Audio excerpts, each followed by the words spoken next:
Hey mga brods, Kai Balungay. Ito po yung 6'7" power forward or pwede na rin maging sharp shooter ito ng Phoenix Super LPG. Kahit nga ito pong Phoenix sa kanilang first 2 games ngayong All-Filipino Cup na puro talo sila, pero meron din naman silang rising star na katulad na ito pong 6'7" from Ateneo na ito pong si Kai Balungay. Yes mga brods, bumira ba naman na ito pong si Kai Balungay ng kanyang first game sa Filipino Cup mga kabrods. Ang 30 big points with 15 rebounds mga kabrods against Era Firmaji. Pero natalo sila dahil gumawa nga yung Splash Brothers ng Global Port Batampier dati na si Terence Romeo and Stanley Pringle. Tapos sa second game naman ng Phoenix, ito pong si Kai, ang 4th overall pick ng Phoenix ay gumawa naman ng 15 points, 12 rebounds, and 2 blocks mga kabrods. Kaya all in all, nag-average ito pong si Balungay ng halos 23 points per game and halos 14 rebounds per game with 1.5 assists per game. Grabe, parang all-star mga kabrods.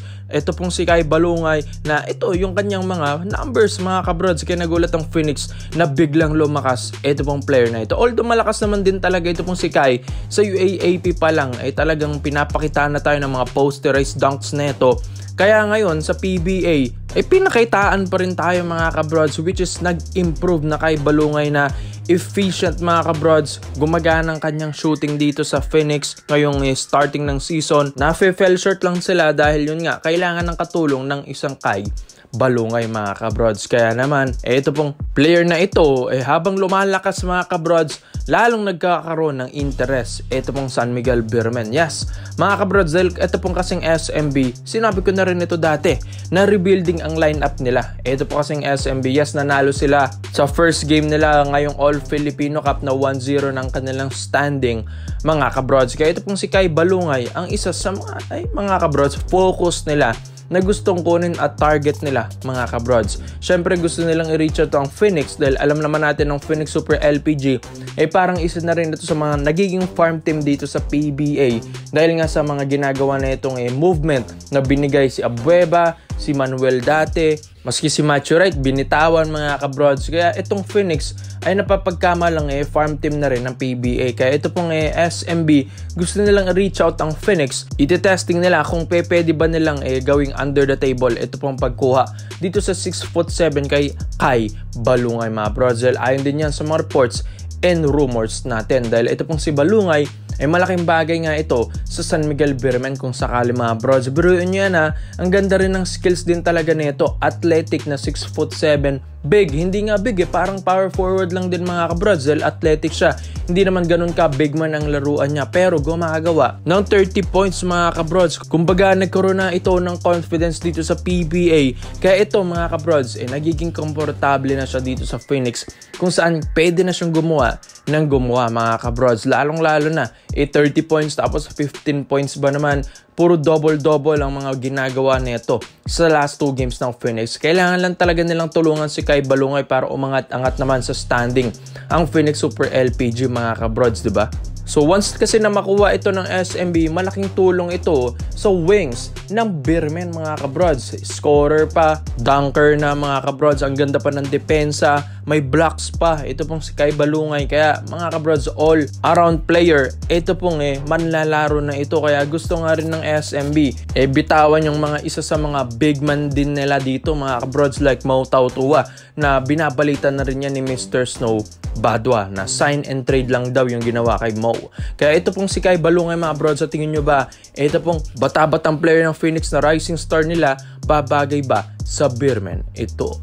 Sa kabilang balita naman natin mga kabrods, Bobby Ray Parks Jr. mga kabrods, ito yung nababalita ngayon na gustong kunin ng Barangay Ginebra San Miguel dahil dito nga sa Mr. Snow Badwa Bomb, sinabi nga niya at pinost nga na ito ni Mr. Snow, saan ka nakakabili nito? Tapos ito po yung picture na pinost niya, Car Park King Gin Spires Royally Good Gin. So Craft Gin Club mga kabrods, dito na nga makikita nyo sa Car Park King.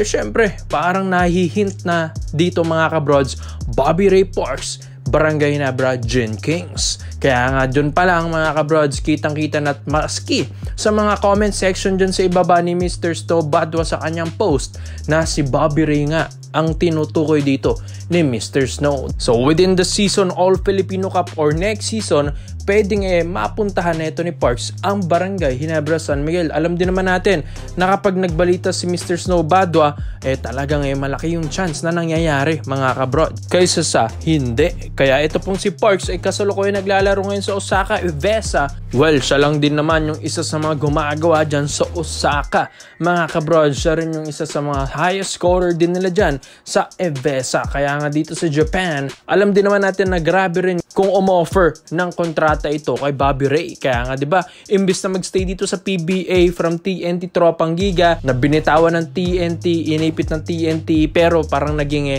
good karma sa kanya dahil napunta naman siya ng Japan B-League mga kabrods. Ang ganda na ng buhay dito ni Parks, ang ganda na ng level ng kompetisyon, ang ganda na ng sahuran dito. Pero bakit kailangan pa ba niyang bumalik ng PBA?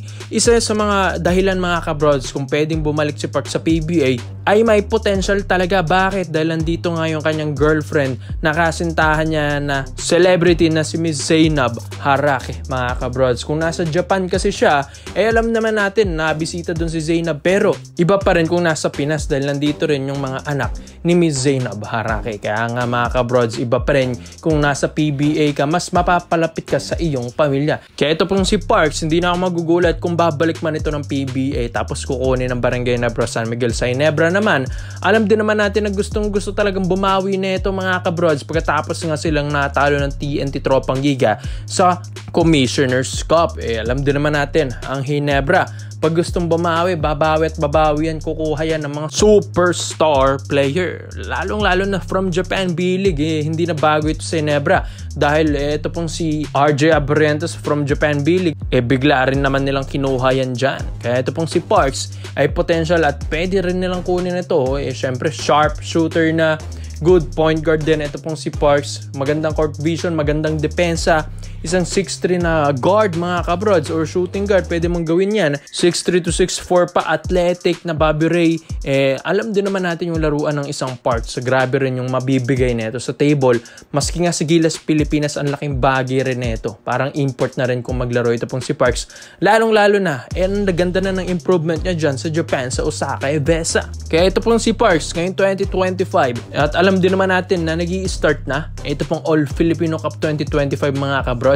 At ito pang Ginebra, after nga ng Holy Week, doon na babanat yung kanilang unang laro against Terra Firma Jeep. Kaya ito pong si Parks, gusto nilang kunin ito dahil nga nababalita, mukhang mapapaso na yung kontrata ni Parks sa Osaka Evesa at dito nagagalaw ang Barangay Ginebra San Miguel. So kayang-kaya ng Ginebra kung si RJ Abrientes nga, one of the star din ito ng KBL at Japan B-League, paano pa si Parks na isa sa mga nagiging role player din ng Osaka Evesa. Kaya kayang-kaya nila ito mga broads at win-win situation at talaga namang malaking bagay si Parks sa All-Filipino Cup run ng Barangay Ginebra San Miguel dahil without Justin Brownlee, kayang-kaya nilang manalo dahil nandiyan na si Bobby Ray Parks Jr. Kaya komento mo lang opinion mo dito mga broads at iisa-isa natin yung salamat po sa panonood mga broads. This is Phil Basketball. Yun lang. I'm out.